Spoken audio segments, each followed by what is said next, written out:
Well, good morning, good afternoon, good evening, depending on when you may be watching this. This is the Grad Connection, and I'm Jamie Moeller. And the whole purpose of the Grad Connection is to help graduate students do more than just survive. I want to see you thrive. And so, a couple of things that I want to bring to you. First of all, one of the things I've noticed, just looking at analytics, it looks like everybody kind of likes shorter videos. So I'm going to try to make that happen today and try to keep it to about 10 minutes. It seems to be about the drop off point, so we'll do that as a test to see how people do. Second, the topic for today, what I want to talk about is something I typically call the conflict communication wheel, and I'll give more background. And it kind of goes along with the string of, uh, you know, 2 weeks ago, however long ago, was I started talking about having a mentoring team. Last week, I talked about kind of anti mentoring, is what I ended up titling it in the description. So, what I'm going to do today is I want to move on to something that I share with a lot of graduate students, particularly when they're having conflict with a major advisor. But the interesting thing about this technique is it actually can be used in all kinds of relationships. So, doing a little bit of digging in myself because I want to have a little bit of background to be able to provide because I did not create this. I've kind of adapted my use of it or my technique for it. But it actually originated as something called the awareness wheel or the awareness wheel map. It was developed at the University of Minnesota, I think around the 1970s, from the Family Study Center. It was created by Sherrod Miller, Daniel Wackman, Alam Nanley, and then later Phyllis Miller also joined. So this is kind of the group. I was trying to look for some scholarly articles on it. I really couldn't find any. What I can tell is that they went on to form a company called Interpersonal Communications Inc. And it's interesting that the essentially there's this awareness wheel has been used in a lot of marriage counseling. And so it's kind of I find it ironic, and I'll explain here in a minute why I find it ironic. But nevertheless, that's where this comes from. There's a book called "Talking and Listening Together," Couple Communication One. It's basically, and this was actually published in 1991. I didn't have a copy of it because essentially the way I came across this material is I worked with an executive coach several years ago.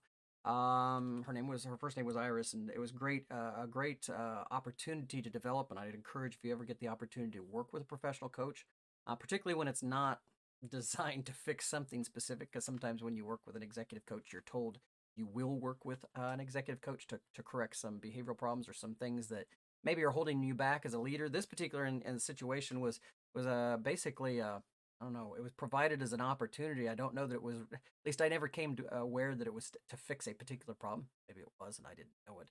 But nevertheless, Iris shared with me this idea, or this concept of what she called, I think, if I remember right, the conflict communication wheel. And so that's what I've called it all along. So, but again, I'll just give credit to the original authors, and in the show notes, I'll try to put some references to some of that original material should you choose to look at it. But nevertheless, let's move on. So when I work with graduate students, oftentimes one of the things that I work with graduate students on is the advisor student relationship, and usually, and I like to be involved earlier when the problems first start, so it actually can try to help coach and guide and try to be a sounding board for graduate students as they start to try to work through problems. Oftentimes, graduate students don't come to myself or my colleagues in the graduate school till the relationship has really gotten to a pretty sour point. Now, oftentimes I talk about the relationship between a graduate student and a graduate advisor as a professional marriage. It has a lot of those attributes from the standpoint of working together, long-term connection. I mean, there's a financial connection, there's an academic connection, and then there's like this personal connection relative to the type of research the person does. And so, just because a faculty is a graduate faculty serving as a mentor doesn't mean that they're the best mentor in the world or the best. Just like when people get together in a relationship, you never know where it's going to go as far as the relationship is concerned. And the challenge or the problem is when a graduate student and a graduate advisor need to separate, and sometimes it's for good reasons. Maybe it's an issue of the research question has taken a twist or a turn. Maybe the funding under the original advisor ceased and the person was able to pick up, and there's kind of like this healthy transition that occurs from advisor to advisor. Um, Oftentimes, I mean, that's kind of the positive sense, but in the negative sense, a lot of times it's a separation because of what I'll call unreconcilable differences of various types.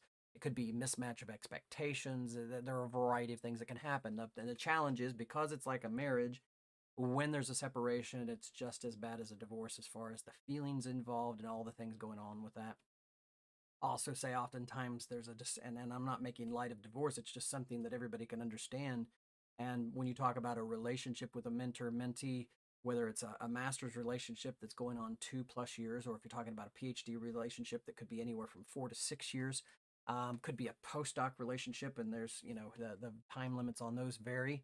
But nevertheless, I will just say oftentimes there's a split, right? And then there's a fight over what I'll proverbially call the kids. That is the data, the publications, and all that. So that's kind of but before you get there, a lot of times what I try to do is advise graduate students on how they can use what I call the conflict communication wheel, right? To have conversation, because a lot of times these conflict communications are difficult to have. And I don't care whether there's a power differential or not. I mean, if you have a spouse, if you have kids, if you have any kind of relationship, whether it's a peer relationship, whether it's somebody that you report to or somebody that reports to you, it can be a challenge to deal with. Number one, addressing the behaviors of someone else, and then second, how that makes you think and feel, and then lastly, how you address what you need out of the relationship and giving the person the opportunity to say whether they can provide that or not. And that's what this conflict communication wheel does. So let me jump over to this other screen. And so what I'll say is, here's the original awareness wheel. I found this on a counseling website. It's actually streamed throughout a lot of marriage counseling kinds of sites. I would encourage, like I said, I'll put in the show notes links to this website as well as some others that I think might be valuable. You can take a gander at that. But let me talk about how I use this structure to create a conversation, or what I would call a conflict communication conversation, where there's going to be a collision, where you really need to address a situation in a relationship to try to get a behavior change and or to get your needs met within the relationship. So let me jump over here. So these are basically they're 5 statements. A lot of times I like to use scripts when I'm having to deal with a difficult situation. Having a script that you can walk through in your mind actually can help structure a conversation, helps keep you on track, and can help you in lots of ways. Not that a script is always needed, but it can help. So here's the structure. It's basically, I've observed some behavior. It makes me think this. It makes me feel this. What I need in the relationship is this. Can you provide whatever it is I'm needing? Let me give you an example. So let's say, for example, one of the common problems that graduate students address is, difficulty in getting feedback on, let's say, a thesis or dissertation, a manuscript, or something like that. So, a graduate student could approach the faculty advisor by saying, I've noticed that there's something going on with getting feedback on my thesis or dissertation. And if you've had it 2 or 3 weeks, 4 weeks, whatever, which is fine. I just need to, I just want to acknowledge that it's really making me think that you either have a problem with the content, or maybe have a problem with me, or maybe it's whatever. I'm not sure what, but it makes me think that there's a problem. It makes me feel defeated because I'm actually losing motivation in trying to get done. What I need is for you to kind of address, if there are issues, I need you to address that. If there are issues with the thesis, or if it's just a matter of time, what I need is some feedback on my thesis and dissertation so that I can get moving forward. Can you provide that? Right. So there's an example of the structure of this being used, and so this is oftentimes what I provide to graduates. A couple benefits of this: number one, it keeps you on track, keeps you focused, and notice that a lot of it is focusing on me, what it makes me think and feel, that kind of thing. Second, this structure pretty much gives you the best opportunity where it doesn't get emotional and where the person doesn't get defensive. And number three, you get to the end of this and you can really address what your needs are, and give the person the opportunity to say, yeah, I can meet that, or no, no, I can't. And so as a graduate student, and actually in any relationship, you get to that last statement and the person either says they can do that, and then you don't see any change or any, and you keep coming back to this. Let's say you go through this cycle 3 or 4 times on a particular behavior. It might be time to depart from that relationship. In an advisor relationship, it's a much more difficult, because usually your funding and your research and your plan of study are all tied together. But nonetheless, kind of gives you a framework to address address issues with somebody that you report to, somebody that you're peer with, or even someone that reports to you. So hopefully you find this structure useful. Again, I've provided to a lot of graduate students, and I think they found it to be useful.